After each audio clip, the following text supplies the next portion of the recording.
beaks designed to cut through water and snatch fish at 60 miles an hour also make vicious weapons.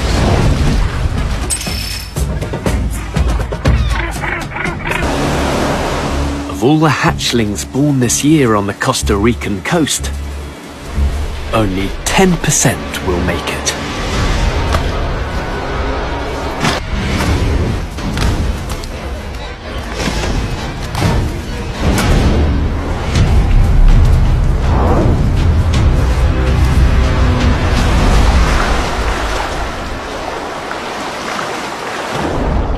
Now she's in her element.